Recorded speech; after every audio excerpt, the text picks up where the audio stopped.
Yeah, it worked very well for us. In fact, it worked so well that we were able to sell the business a few years later to Alaska Airlines. Yeah, and I know you have a class on this, so why don't you tell our listeners a bit about the Overwhelm class and how they can use it to overcome and get to where you are today?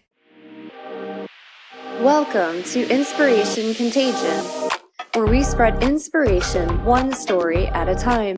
I am your host, Holly Jean Jackson.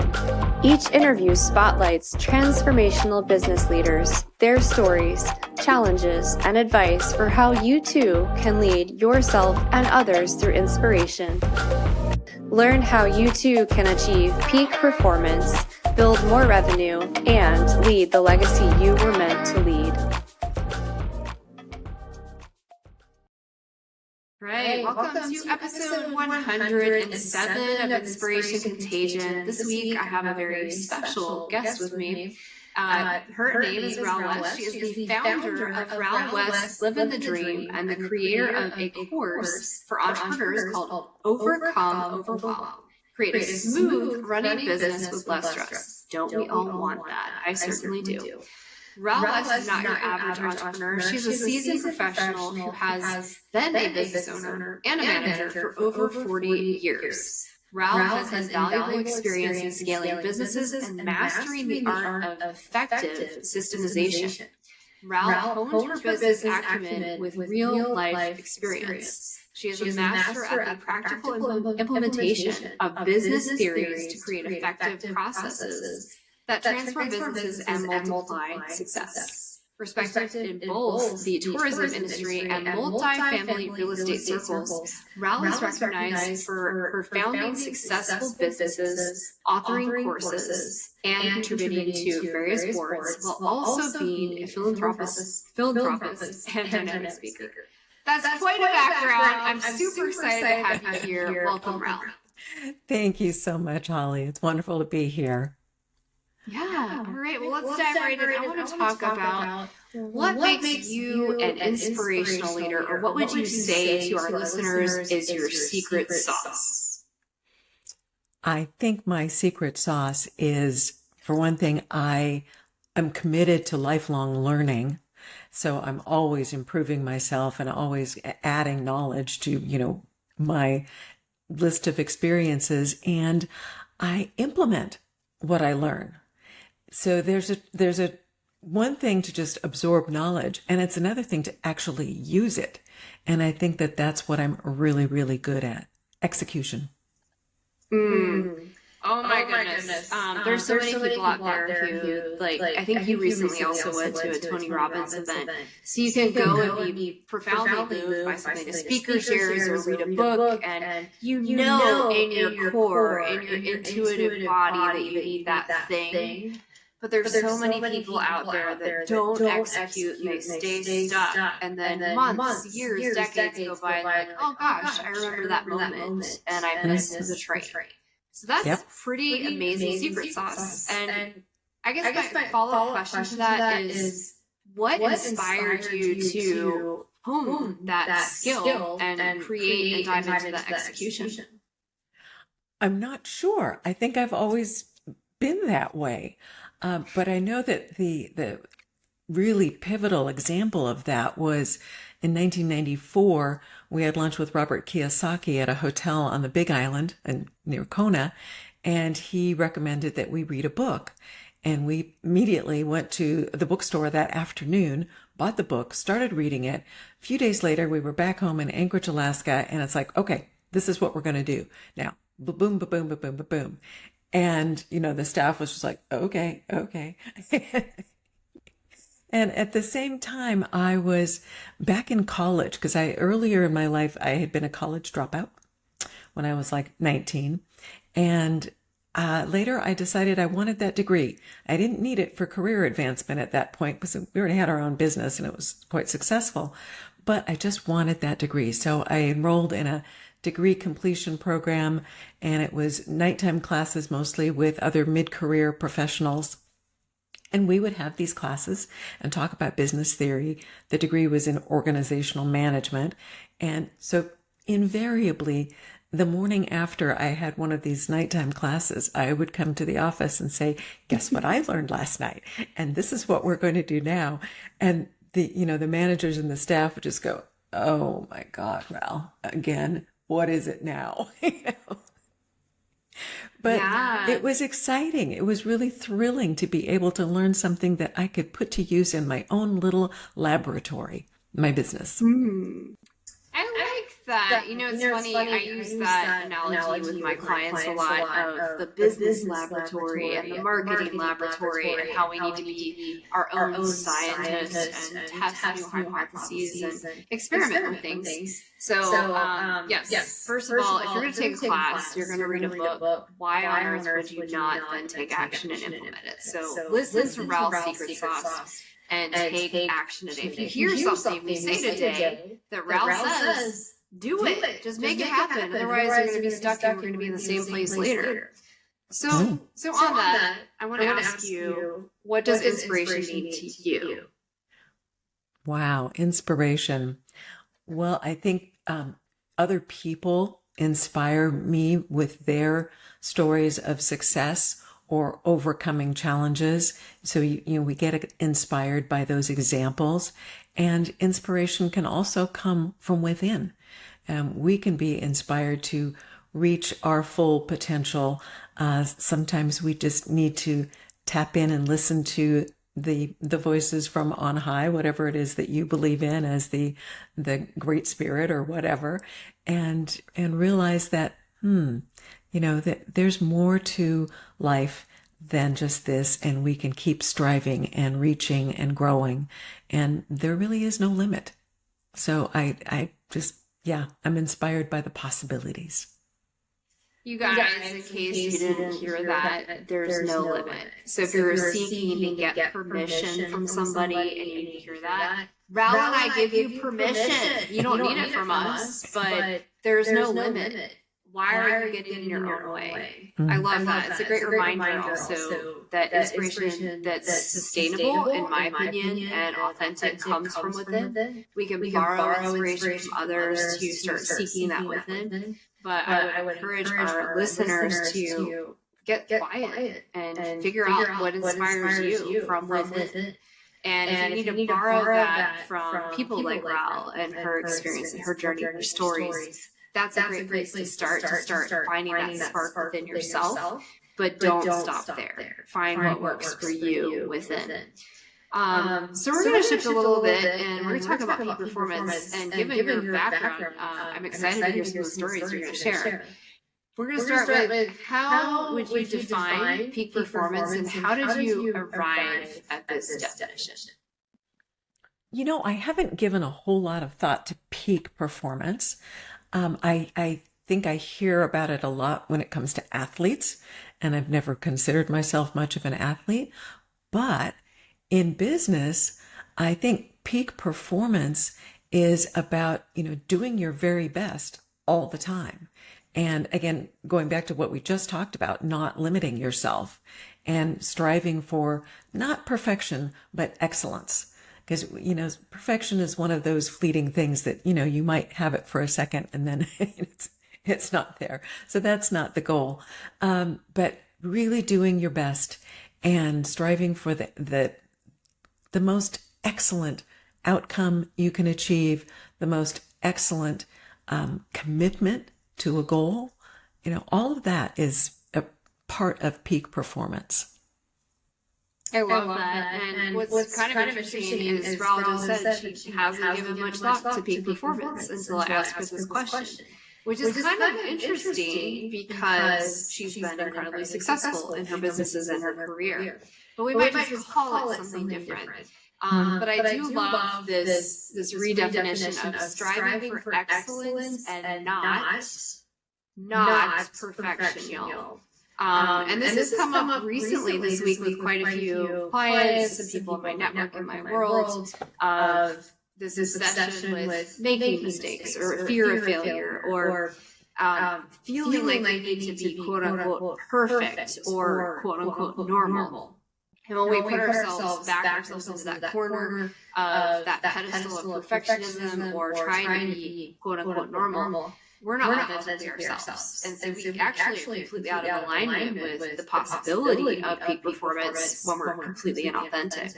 Well, and I also think that perfectionism is paralyzing, because you're so afraid that you're not going to achieve it that you give up and you stop trying. So it can be an enemy. So yeah. Oh, 100%. Yeah. Actually, perfectionism is one of the villains that I describe to the folks I work with. And the solution is to shine a light on your authentic self. Instead of trying to be what social media or society or somebody in the world describes as perfect or normal or wonderful or beautiful, shine a light on who you are today and what you love about yourself instead. And I agree, it can be certainly paralyzing, just like overwhelm can be paralyzing, which you're an expert on. We're going to talk more about that here shortly. So what are some of the challenges? Because I know this hasn't been a perfect picture where, all the experiments have gone, swimmingly well. What are some of the challenges or obstacles that you faced along your journey to success in your businesses?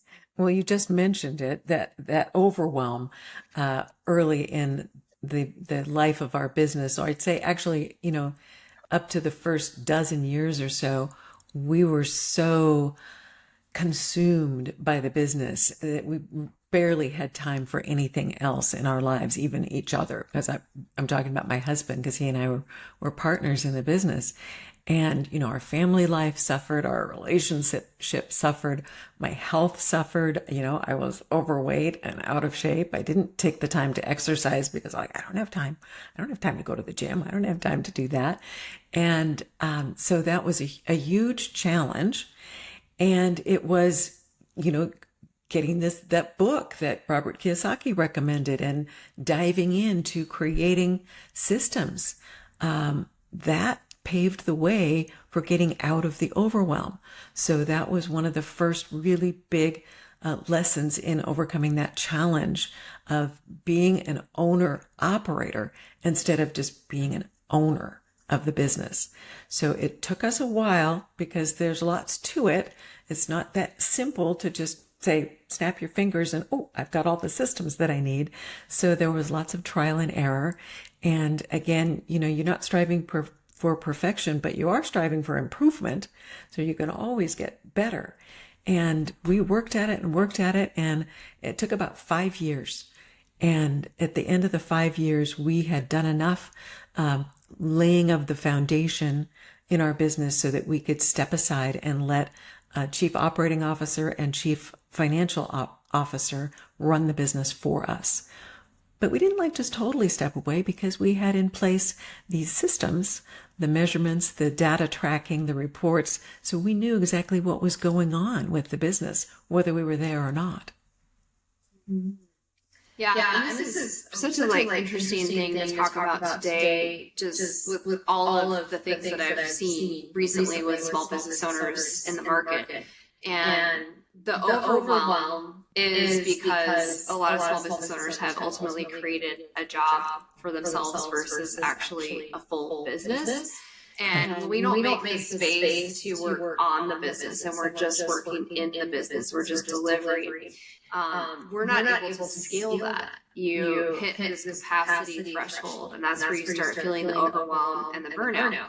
That's also where you leave a lot of money on the table, you have a lot of profit leaks because it's not systemized. Also, you're exhausting your decision-making power when you don't have templates and systems and things to just, cool, I'm just going to click this button that kicks off this process that's automated, or to assign it to the right person on the team to free up space so that the owner or the deliverer of the service can be in their superpower zone and their zone of genius. Yep. So I love that you guys have built this. That's incredible. Yeah, it worked very well for us. In fact, it worked so well that we were able to sell the business a few years later to Alaska Airlines. Yeah, and I know you have a class on this, so why don't you tell our listeners a bit about the Overwhelm class and how they can use it to overcome and get to where you are today. Oh, I would love to talk about it. Thank you. So the course is called Overcome Overwhelm. create a smooth running business with less stress. And what it's all about is what Holly was just talking about, is working on your business instead of in it, getting some perspective so that you can plan your growth strategies. Because if you're up to your eyeballs in the day-to-day grind, you're not able to have the space to think about, those next steps and how you can grow, how you can scale.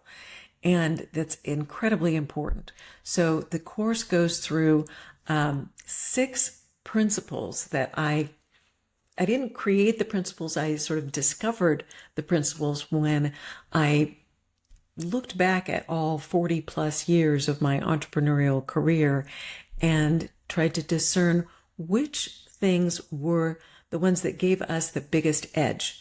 What were the things that really set us apart from other businesses that allowed us to have that level of success and be able to scale the business, exit the business, have a profitable sale? And those 6 principles are the core of the course. And I also have written a document about them, which is available for free on my website. If you go to www.ralwest.com/secrets, you get a free copy of these 6 secrets. And the course goes through, it's 8 modules altogether. The first and the last are the opening and the closing. And then the core of the course is these 6 principles.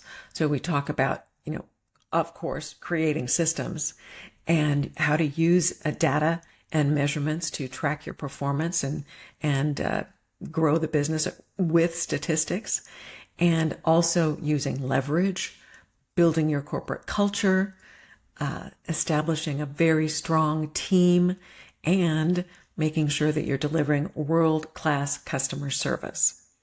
And all of these principles really cannot be executed beautifully without systems. So the systemization is the bedrock of the whole thing. But that's it in a nutshell. The class is available right now, and it's, as I said, 8 modules, and they're delivered one module at a time every 2 weeks. So it'll take about 16 weeks to get through it. But you need that time to be able to absorb the information and do the work, because there are worksheets that will lead you through, okay, this is the analysis that you need to do now, and then these are the steps that you need to take. I love it, and it would suck if the overcoming overwhelm class was so overwhelming that you didn't have time to process and do the work. So I love that you've built in some time and space so that they can make the capacity to work on their business. And you guys, in case you're wondering, Raul and I are both systems people. We like to nerd out on the operating bits of our business because if you have that foundation, you have freedom and flexibility. And people think, gosh, the SOPs are so boring. The systems are so boring. Guess what, you guys? If you want the fun parts of your business, this is the foundation you need. So you should check out your course for sure. I will have that free gift and a link to your course in the show notes. So you guys can check that out if you're interested in learning more. And you want that freedom to overcome your overwhelm. Trust me, you need it. So stop denying it. And I think that the important part of this is not just enjoying your business, it's enjoying your life. And the reason that I named my business Raul West Living the Dream is that we live our dream. We created a goal many, many years ago, decades ago, actually, as to how we wanted to live our lives, and we're doing it. And we have 2 homes, one in Alaska, one in Hawaii. We have a yacht. We travel around the world all the time. In 2 weeks, we're heading off to Europe for a 6-week trip. I mean, that's the kind of fun that you can have when you've got the systems backing you up. And you can, have a laptop or whatever with you so you can keep tabs on the business, but you're still off playing and having a wonderful time. And however you define your dream life, because everybody's dream is going to be different, you can achieve that if you do the work of creating those systems, working on your business. Yeah, 100%. I actually just had an 11-day vacation, and then I was back for 3 days and I got sick. But I didn't, it wasn't a big deal because we have systems in place. I have team members that can support me. Things still worked out. And I love my assistant said, Holly, nothing has been lost because we have the systems in place and we've just rescheduled these things. And I'm like, thank you for that reminder. But yes, this is the beauty. And so while I don't have a yacht yet or 2 homes yet, I'm the earlier phase of that because I'm not 40 years into this, I'm 6 years into this. But just to kind of show our listeners, this is possible. I mean, I travel at least 6 to 8 weeks out of the year. And my business still operates. My clients are still happy. So when you have these in place and you have the right systems and the right team, it works. Now, we're going to segue perfectly into that. You talked a little bit about culture and the team. So can you share with us, based on your course and your experience, how do you create a culture of peak performance in your company? You have to do it on purpose. You have to be extremely intentional about the culture that you want for your business. And again, this is a personal thing, just like the dream for your life. So you need to assess what are your values? What are the principles that you want your business to stand for? What do you want to communicate to your team within your business as well as to your customers, your vendors, the community? What do you want to say about your business to all of those audiences? And create a statement or whatever you want to call it, and then make sure that that's communicated so that everybody knows that this is what we stand for. And you know that Apple has a very clear cultural statement, Nordstrom does, and so forth. And these are businesses that realize that their success rests on having a very clear culture, and they make sure that they inculcate it throughout their organization and throughout the community and to their customers. And we had a very, very clear culture statement. And it was actually one that my husband came up with, and he called it the work ethic, but he spelled work W-E-R-Q. And the W stands for win-win. The E was efficiency. The R was responsibility, and the Q was quality. And we trained our team to use this as the foundation for making decisions. If something came up, a customer was unhappy or a vendor was unhappy, we just say, okay, is it a win-win? Are we being efficient? Are we taking responsibility? And are we delivering that quality product? So it really helped us to step back. We didn't have to be there all the time to monitor and help everyone, do the hand holding to help everyone make a decision, because we had this foundation and they could use it. I love that. It makes you think of, they have like, what would Jesus do? I had a client recently say, I replaced that with what would Holly do? And I'm like, oh, that's so sweet. But when you have something like the work method, it's like, what would Ral and her husband do based on our work method and principles? And then that makes it so much more tangible and specific and clear, so that your folks are not kind of tied down or not free to make decisions. You want to have things like the work method that Ral and her husband created, so that her employees are empowered and set up for success because they're clear on what they stand for. They're clear on the mission. They're clear on the vision. They're clear on how and who they serve. And so I love the simplicity, but also the intentionality behind that. And you're right, it does happen on purpose. You have to intentionally hire your people. You have to continually reiterate and communicate those methods and things. And you have to set them up for success with something like the work method. I love that. Yes. Yeah. And winning was very, very important to our team and to our culture. And when the company won, we made sure that everybody won, meaning they got something in their pockets. And we shared the wealth. And then we celebrated big time, big parties, limousines and, black tie events. And one time we took the whole company to Las Vegas for the night. I mean, we did it big. Yeah, why not? Business, when you're doing it correctly, you're building your business family. And you're going to want to make sure that they get a piece of that pie. And I mean, the incentives I have for my team are directly tied to revenue. If our revenue grows and they're helping with that, which they all have revenue goals of some sort, they get a percentage of that. They have bonuses relate to that because I want them to win. And I'm personally not just invested in them professionally, but I want their personal life to be their dream life.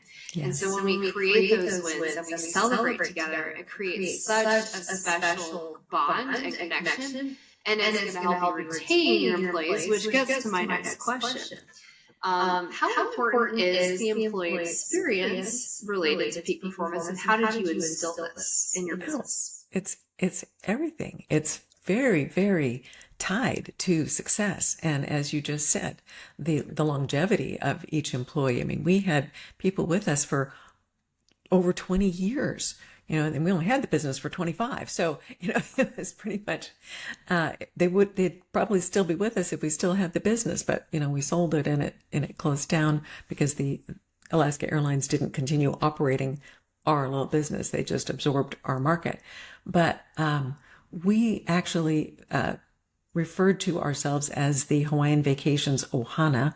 And in Hawaiian, Ohana is family. So you just said that. And even though it's been 16 years since we sold the company, the people that we worked with back then still call themselves the Ohana, and we still keep in touch and we have reunions, and it's a lovely thing. We are so pleased and proud of all the successes that have come from our team, because we made a point of making sure that they would learn something from us that they could take with them into whatever they were going to do next. We knew that anybody who joined our business was probably going to be going on to something at some point that didn't include our business. And we wanted to make sure that we could make their lives better because they learned something and could take that with them. I love that. Yeah, that's so important. And that's what makes a true leader, a true culture. That's what distinguishes the bosses that know and walk the talk. They're the people that make your life better. They are teaching you new skills. And not just the hard skills, right? So we're talking about sales skills and other things and SOPs and customer service, but the soft skills, right? Mindset and pushing through and not having any limits and really getting them the right resources. Do you have the right thinking? Because we all know stinking thinking is like just having that bad apple in your organization. And so creating those win-wins, creating that and reinforcing and investing in that family is so crucial. Now, of course, your employee experience affects your customer experience. So what I want to ask you is, how did you optimize the customer experience alongside this? That's an excellent question. We had what we called a valuable final product that we kept in mind, and we taught our whole team how to focus on creating this. And our valuable final product for Hawaiian Vacations, our business, we chartered wide-body jets and ran them between Anchorage and Honolulu mostly. We had some other routes too, but primarily we did that. So our valuable final product was a tan, happy passenger getting off the plane when they returned to Alaska and so happy that they wanted to turn around and go right back to Hawaii again. And I think that because we focused on that, I think the customers subconsciously anyway knew that we wanted them to have that wonderful experience. We wanted them to enjoy their time in Hawaii. We wanted it to be a true R&R for them. So we went out of our way to smooth things out. I remember one of the things in particular was, unfortunately with airline service, sometimes there's delays. I'm sure none of your audience has ever experienced that, but that's hilarious. Yeah. So, but with our situation, the plane originated in Honolulu, flew to Anchorage, 5.5 hours, did the turn there, and then that same plane and same crew went back to Honolulu. Well, the FAA has a requirement in terms of how much or, maximum number of hours that a crew can be what they call live. And if the delay lasted too long, the crew would go dead and they would have to rest the FAA mandated number of hours. I can't remember if it was 8 or 9 or 10, but whatever. the plane would have to sit there until the crew was ready to go again because we didn't have another crew that could just step in. So we had all these passengers and they were not happy and they had babies. And so we learned to prepare for these unfortunate delays ahead of time so that we would be there just in case it was needed. We had water, we had formula, we had diapers, we had cash, we had meal vouchers, we had, lists of people, our staff who would be on call every flight. People knew that, okay, I'm on call for this flight. So if there's a delay, I'm going to get a phone call at whatever time, night or day, and I have to go to the airport or swing by the office and pick up the supplies. And this became our, flight delay procedure. And we had a manual and everything was spelled out. So that, of course, impacted the customer experience because hopefully the customers recognized that we really cared about making this a little bit smoother for them. I mean, yes, there's anxiety and disappointment and, pain with any delay situation like that, but what can we do to minimize that and make it easier for them? So, my goodness, compared to what happens today. It's just like laughable at this point, the way that delays are handled. There's like no humanity and no care. You go to ask a question, the agent is just irritated and annoyed that you even exist as a customer. So, y'all, if you guys are listening, I do hope you check out her course. But before we talk more about that at the end here, we're going to talk about money. So how did Ral get her 2 homes and her yacht? But before we get to that, when have you left money on the table and what did you do to fix it? Oh gosh. I'm sure that there have been plenty of times that we've left money on the table. I'm not sure how to answer that. Usually if we recognize that had happened, we, just make a correction immediately. And, for example, in the airline business, leaving money on the table means when you're selling a seat, when that plane leaves, that seat is no longer available for revenue. So you don't want to leave any money on the table by having empty seats.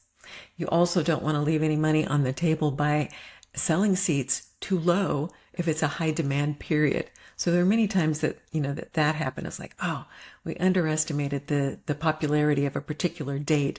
And dang, we know we could have gotten more out of that. So we just adjust the policies and adjust the, it was called, load yield management. Thank you, John, sitting here. Yield management. It was a science. And so we would study that and, we had spreadsheets and statistics and, you had to stay on top of that. And every once in a while there would be a mistake. But I think one of the important things that we learned early on was that when a mistake happened, the tendency is to blame the person that made the mistake. And we learned that no, it's usually the system that's at fault. Yeah. And in fact, 80% of the time it's the system and 20% of the time it's the person just, and I remember one time the mistake was, high 5-digit mistake. And I was like, would have been really nice to blame that person. But no, we said, don't fret about it. He was beating himself up quite a bit. And it's like, okay, what do we do to correct the system so that this doesn't happen again? And that's what you do. So important. I'm so glad you brought that up. This is such a huge mistake that I see so many people making with their first hire, next hire, or when they're going through massive growth seasons. It's so easy to not take responsibility. And it is typically either the leadership team or the system that's broken. And I know, for example, somebody on my team, I won't say who, has made a mistake here or there, and this individual is really hard on themselves. They definitely have this perfectionist tendency, which I understand. I have the same issue. but I have to remind them, no, it's actually my fault because there's a gap in our standard operating procedure here.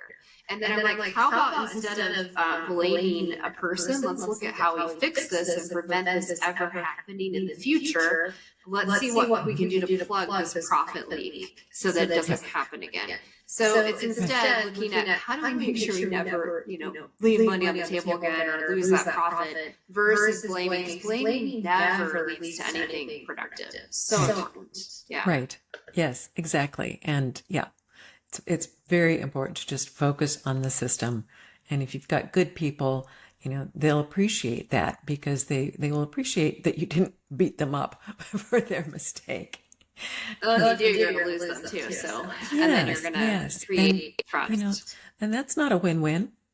No, and you got to look at the responsibility aspect, which you just mentioned, is that the responsibility, goes all the way to the top. And we just take responsibility by treating any kind of an error or upset as, an opportunity to make it right and take responsibility for it. I love that. Beautiful. What is the next shiny object that you're wanting to turn into a new revenue stream today? Well, my course is the shiny object that I'm working on right now. And then I have other plans beyond that. Next will be, to write my book and then eventually to create a mastermind, and probably have some retreats like in Maui or Sitka and bring together a bunch of wonderful, brilliant people that can share some ideas and growth for a few days and maybe some spa treatments too. So, you guys, so Rel is, full disclosure, a client, amazing person. So I know her more than what you're getting. You're getting a small glimpse into how incredible she is. If you are listening to this and you're wanting to have the freedom, have flexibility, live your dream life, and you don't know where to get started, you need to check out her class. And this is like the cheapest way you're going to get access to Rel, because once you have the mastermind, it's going to be more expensive. Yeah. So you guys, what are you waiting for? What are you waiting for? Thank you, Holly. I appreciate that. And, the price of the course is so small compared to the value that is in it. I mean, if I had been able to take this course 30 years ago, oh my God, it would have helped me so much. I would have sped through some of those challenges.